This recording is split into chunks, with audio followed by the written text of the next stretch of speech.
হিংসা দূর করতে হবে, আপনার অহংকার দূর করতে হবে, আপনার মধ্যে আত্মগরিমা আছে এগুলা দূর করতে হবে। হিংসা করা যাবে না, হিংসা করা যাবে না, দুশমনি করা যাবে না, ভাইয়ের ক্ষতি চাওয়া যাবে না, ভাইয়ের সম্পদ নিজে লুটপাট করে খাওয়া যাবে না।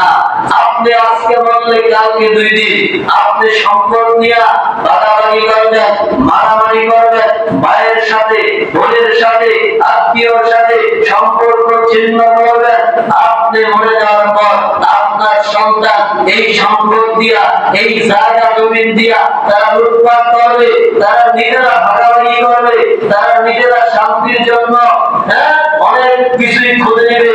কিন্তু আপনি যে ঝগড়ার কারণে গুনাহগার হলেন, আপনি যে বিবাদের কারণে গুনাহগার হলেন, আপনি যে সম্পর্ক ছিন্ন করার কারণে জাহান্নামী হলেন, অপরাধী হয়ে গেলেন, আপনার সন্তান আপনার গুনার ভাগীদার হবে না।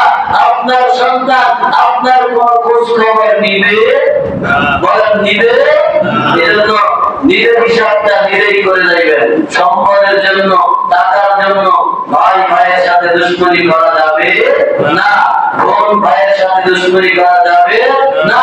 এদের সাথে ইহসান দেখা, দয়া দেখা, মায়া দেখা, এদের সাথে সম্পর্ক বজায় রাখা, ইহসান দেখানো, মায়া দেখানো, এটা দুনিয়ার কোন মানুষ আদেশ করেন না, স্বয়ং আল্লাহ আদেশ করেছেন একে অপরের সাথে সম্পর্ক বজায় রাখবেন।